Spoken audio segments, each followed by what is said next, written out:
Welcome back, everyone. Are you doing well? Well, I hope so. We have units of history, the Speculatores, otherwise known as Spies of the Roman Army. Glad you're here with me. Let's jump right in and see what we got. Espionage is a fascinating subject that gets lots of traction in more modern history, but which often gets overlooked when it comes to antiquity. Yeah, and I always be thinking, how do they know that these armies are moving this way? How do we know that this intelligence is true? How do we know? Because I think of like the intelligence in the ancient antiquity time, it's just scouts. I don't even think about spies. Even though I know it happened, I don't think about it actively. However, information warfare was just as critical to conflict in the past as it is today, and there should be Even more, right? Because you don't have U-2 planes, you don't have radar, you don't have UAVs, you don't have all this stuff that can do the intelligence for you on almost on autopilot, especially even there's transparency rules today in some regards. So yeah, this is everything. People were kind of getting away from it today, so it's kind of like the bookend of like transparency with war. But people back then didn't declare war on you always. They just showed up at your doorstep and started massacring people. no surprise that our ancestors were deeply involved in covert operations. Today, we will be exploring this missing dimension of warfare by discussing the Speculatores, the spies of the Roman army. I've slowly been accumulating quite the library of history books to make It's beautiful. these documentaries. However, as my shelves start to overflow, I found it hard to absorb all the information I've accumulated so far, let alone explore other titles on my reading list. It's gonna be an ad. But W ad. W ad, guys.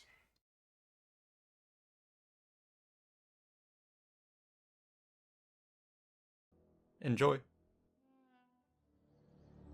In the early days, Rome's go. military intelligence operations How that appear to happened. have been quite primitive. Ancient accounts tell of multiple occasions where attacks by neighbors or invaders seem to have caught the city completely off guard, nearly leading to its destruction. Other times, we hear of how the results of battle were made known to the Romans not by speedy messengers or signal relay, but by the presence of shields floating down the Tiber. Taken together, you start to get a sense that Rome was bumbling around in the dark, surviving each bloody encounter thanks only to its gritty determination and martial skill. This narrative is pushed further by ancient authors like Livy, who repeatedly emphasize how early Rome was saved time and again, not by some clever use of military intelligence, but by a brave hero who rose to the occasion. It makes for a simple moralistic tale about the idealized character of Rome, a culture that abhorred stealthy, underhanded tactics as unbecoming of a true Roman. Yeah, and we see this all the way up to the Second Punic War, where Scipio Africanus was more or less like trying to break the norms and break the status quo of warfare and divert towards a Hannibal-esque tactic. And it worked, obviously, because things that are different and tried and true sometimes could work. And most of antiquity and ancient armies, even like I said before, Cyrus the Great was pretty much, I believe, the beginning of where we see tactical warfare. It's just army brute strength before that. A culture where surprise was the accepted price for honor. Indeed, it's this narrative which had the author Frontinus conclude that during the days of the monarchy and early republic, shrewd methods of reconnoitering were still unknown to Roman leaders. It's easy to see why this idea has proved appealing and has resonated throughout history. But just how much truth is there to this claim? Well, for starters, we should always be wary of such simple, moralizing explanations of history. This one in particular should be raising all kinds of red flags as it flies in the face of common sense. How on earth could a small community possibly survive let alone conquer the entirety of Italy without any intelligence gathering at all. A closer inspection of our sources reveals more nuance to this tale than its authors let on. For example, we have many cases in our texts which discuss conspiracies taking place in and around Rome, Yeah, always. involving various factions and their agents. Here, secrets are kept and unmasked in a manner which makes it clear that subterfuge was certainly common in a political context. This overlapped with the domain of diplomacy, where we also hear of Romans commonly accusing enemy envoys of acting as spies. So clearly, they were not unaware of the intelligence game that was afoot. In fact, they even got their own hands dirty in these matters.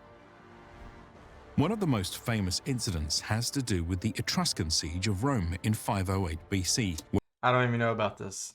where a youth by the name of Scaevola was sent to sneak into the enemy camp to assassinate the king, Lars Porsena. Though he failed in this mission, his bluff that hundreds more would follow in his footsteps was enough to shake the resolve of the besiegers. In another incident, we learn of how the consul Fabius Maximus sent his own Etruscan-speaking brother out into the field as a spy disguised as a farmer. Apparently, he was not only able to discover that the local Umbrians were friendly to the Roman cause, but also managed to bring them over as allies. Wow. We even have more specific examples of Roman intelligence gathering operations in more traditional military settings. For instance, during the Etruscan Wars of the 3rd century BC, the consul Aemilius Pappus is made aware of the enemy army's presence by a flight of birds in the distant forest, sends out scouts who discover an ambush, and promptly leads his troops to attack the force by an unexpected direction. Well, I don't say that's intelligence. That's more like tactical. I guess I don't know. That's a blend right there. That's more like instinct, I would say. Another time, the consul Quintus Fabius is said to have so stealthily scouted the opposing Samnites that he managed to catch them unarmed and completely rout them. Other forms of deception, such as feints, concealments, ambushes, and disinformation, all find their place in the playbook of early Roman military commanders. Beyond this, there were undoubtedly more examples which go unrecorded by history. Thus, we have demonstrated that Rome was indeed active in the field of military intelligence from the very beginning. However, while they were not complete neophytes in these matters, they certainly lagged far behind the capabilities of their more advanced peers across the Mediterranean. This would prove to be especially true as Rome expanded across the Italian peninsula during the Mid-Republic. Such rapid growth would stretch the upstart power's rudimentary logistics, communication, and intelligence gathering operations to the breaking point.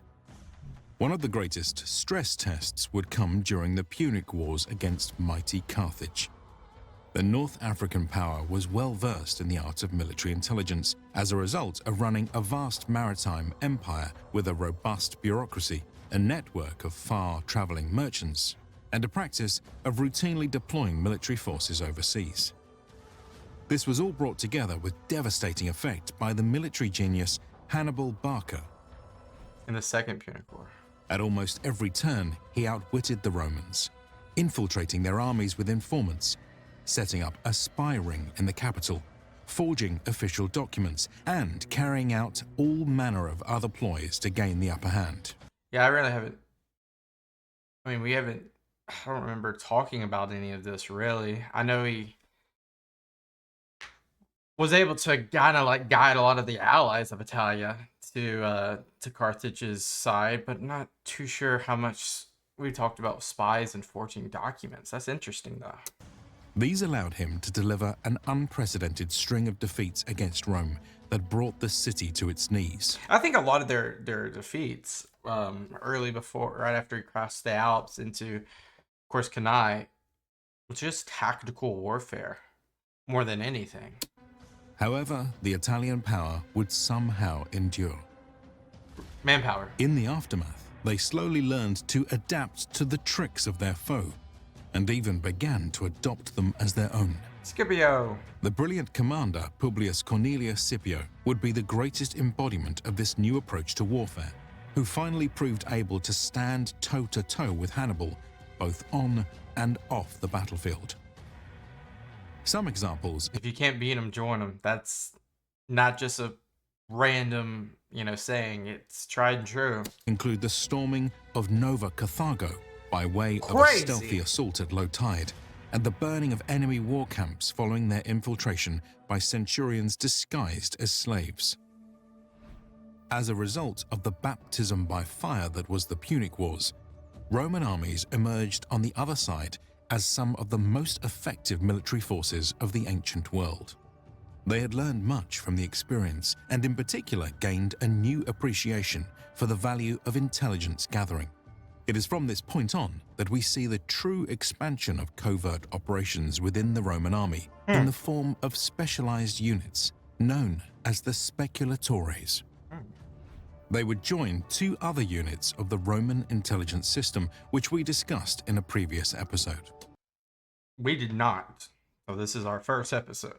To recap, the first involved the Procursores, who acted as a close screen of patrols, Scouts? while the second involved the Exploratores, who acted as an outer ring of scouts. Okay.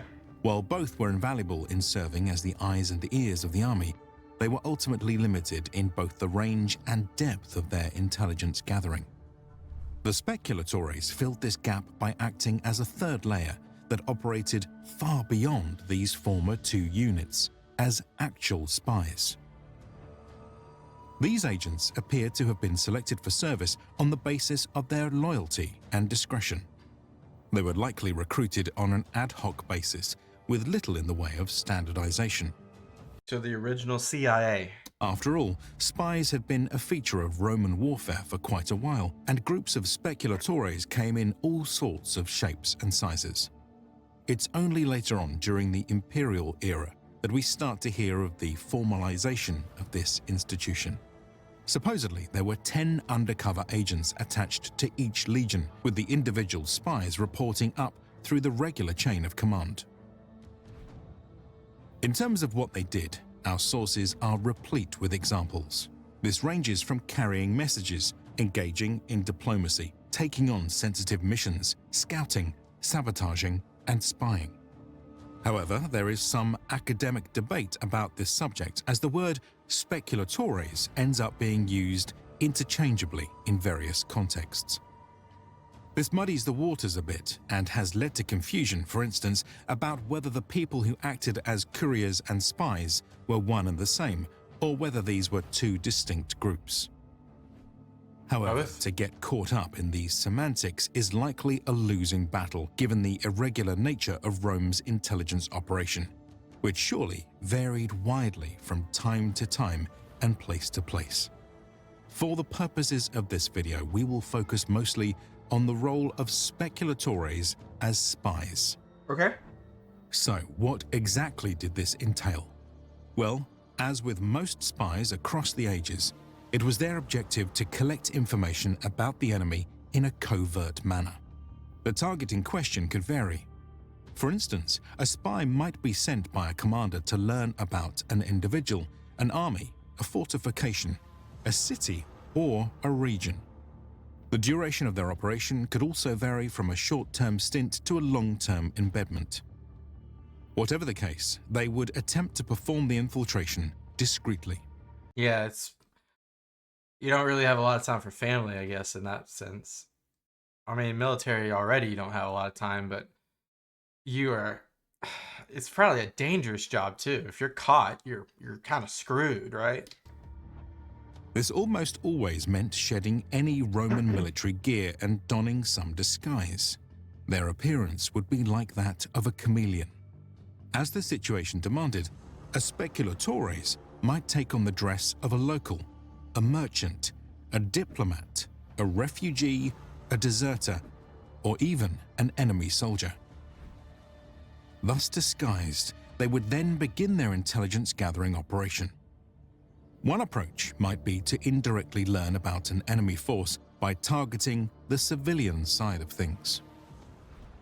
In this case, the Byzantine manual On Strategy suggests that spies should live quietly among the lower classes or frequent the markets where all kinds of people and information could be found mingling.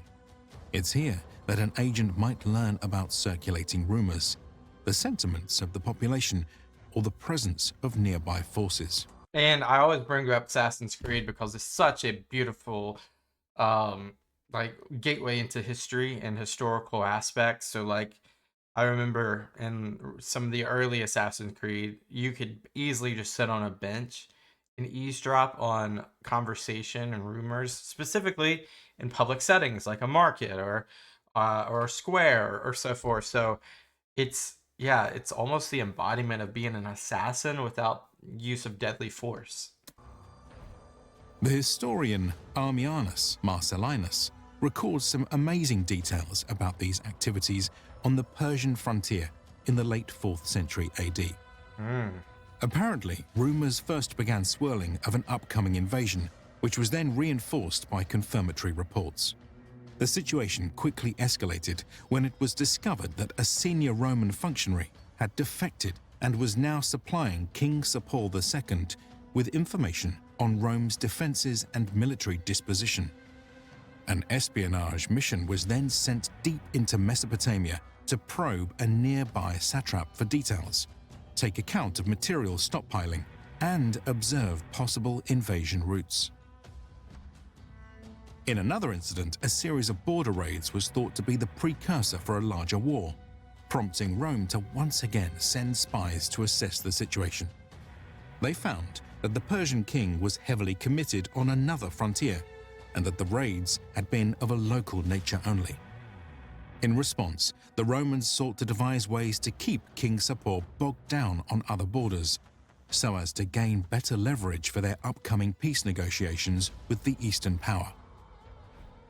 Other times, a spy might directly target a military position, like a fort or camp. This might be done from the outside by observing carefully from a safe distance, or by slithering in among the camp followers. It's got to be so obvious sometimes, though, right? Because you'll have like a congregation of people, and then this new guy that nobody really knows is just there. It's probably obvious that some people, commoners, would realize that something's afoot or something is out of place, and they may or may not report it. Julius Caesar's spies appear to have taken this approach quite regularly whilst operating in Gaul. One example from his commentaries states the following.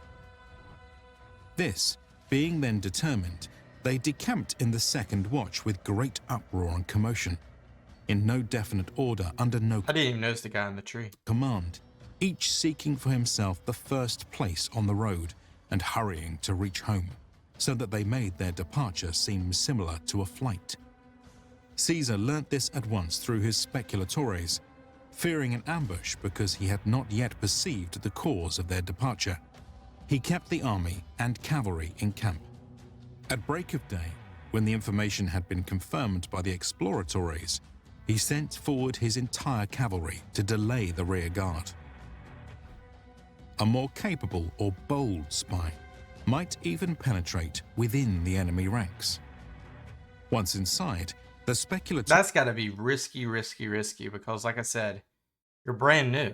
A lot of these people have been together for years. would soak up as much information as possible. Everything from unit quality to supply levels and overall morale. Hard data might even be stolen in the form of reports or plans. Beyond this, they could also get to work undermining the enemy from the inside.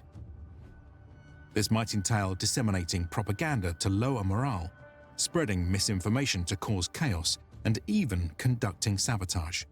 However, a good spy would know that the best plan would be to lay low and play the long game, What would be some examples of sabotage? rather than attempting anything too risky which might compromise their position. One of the most common disguises of spies engaged in this sort of Merchant. penetration would have been that of a deserter. Oh, I like a merchant. During warfare, it was quite common for soldiers or servants to switch sides for any number of reasons. Commanders were eager to interrogate them to learn as much about the enemy as possible. Sometimes the information was a low-level dud, but other times it could yield battle-winning or disaster-averting levels of information. And that's a risk by itself, because you might just get killed because you had, depending on the mindset and I guess the temperature of that camp, because you had served the other side, and depending on the temperature, like I said, it's a risk. For instance, at Actium, it was deserters who informed Octavian that Antony and Cleopatra were planning to break through their lines and escape to Egypt. Really? Well, Cleopatra left Antony, right? However, trusting such individuals could also prove perilous. Right. A fake deserter could just as easily plant false information or simply give up low-value information in order to get a pass and slip into the enemy ranks. The author Vegetius warns against taking such intel at face value and suggests that experienced or trained staff be used to verify its authenticity. As you can see, there were many potential ways for a spy to gather their information.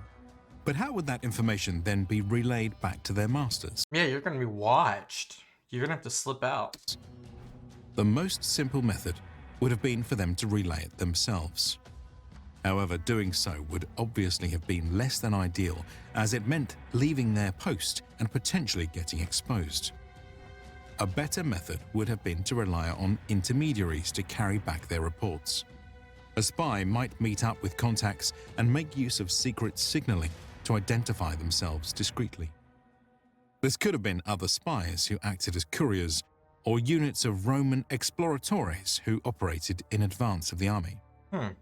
As for the contents of their message, it may have been transmitted orally. However, this had the obvious downside of being lost in translation or subject to leaking. Better to send back information in a written format where it could be hidden or obfuscated. Historical sources mention the use of writing tablets with false covers, scrolls tucked away into the scabbards of daggers, and ciphers such as the one famously employed by Caesar. That's interesting. I didn't know about that. Uncovering the activities of such spy networks amidst their own ranks was of vital importance to the Romans. Ammianus mentions how he and his commander managed to root out a deserter of Gallic origin who had been working as a mole for the Persians on the eastern frontier. Meanwhile, in Spain during the civil wars, we hear of how Caesar's men uncovered a group of enemy Speculatores made up of 3 slaves and a soldier. Often the fate of such men was a swift execution.